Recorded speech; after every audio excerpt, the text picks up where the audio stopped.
Wireframing. A wireframe is a representation of a product's design. It has three simple objectives. The first one is main groups of information.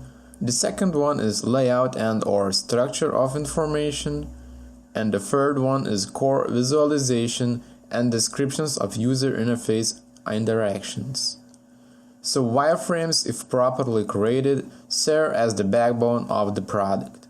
It's just like an architectural blueprint of a house. It states plainly and clearly what should go where. Whether you are building the next hot startup or a solid website or a mobile application, wireframes are invaluable in keeping everyone on the same page. Why you should use wireframes? Wireframes are the blueprint for design, as I mentioned before.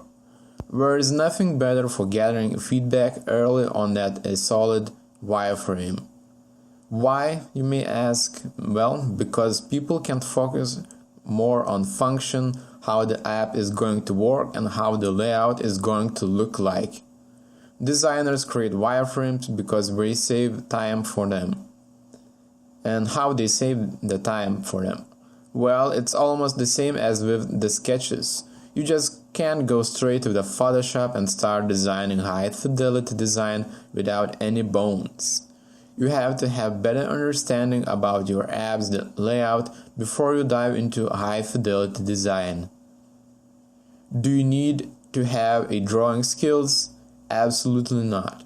You don't need to be a kick-ass drawer or artist. The great thing about wireframing is that the quality can never be too low. If you think your artistic skills are poor, have no fear, you are in a good company. What are types of wireframes? Well, it's a low fidelity, mid fidelity, and high fidelity. Each designer has their preferred method of creating wireframes, and some will go through all three because they move on to the real design. So let's take a look at them one by one. The first one is low fidelity wireframes.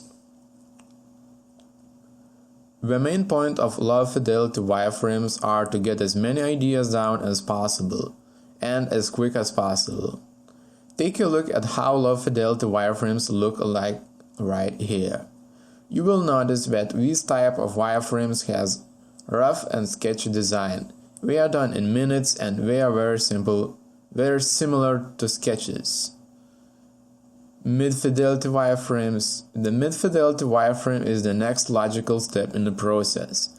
Once an idea has been formulated in the low-fidelity stage, the designer may choose to further develop this idea by adding and refining certain details. You are likely to start seeing a bit more shape and something that more closely resembles an app. And the last one is high-fidelity wireframes. At the high-fidelity stage, you'll see something more akin to a finished website. The use of color will more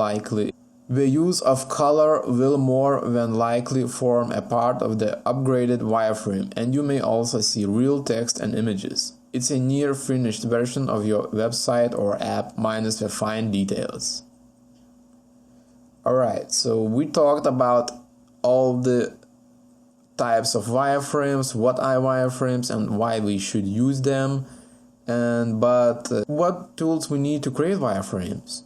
Well, in this course I'm going to use Balsamiq, which is paid software and it costs $79, but you can try it out for a free trial. But also there are other free softwares to use, alternatives to Balsamiq, such as Just in Mind, which is absolutely free and it's quite good actually. I am using Balsamiq because with this tool it is very easy to create wireframes for an app. You just dragging and dropping elements and that's it. But if you want free tool just as Just in Mind, which is also very good and easy to use, you can do it. You are free to use. The main idea is the same, to create a wireframe. It's absolutely up to you guys. Now I'm going to show you how login screen of Newsreader app looks like. And I'm not going to create a brand new lesson on how to use Balsamiq or other wireframe tools. It is very simple to use. You're just dragging elements and that's it. You can see how it's being used and how I created my newsreader login app screen in a screencast video.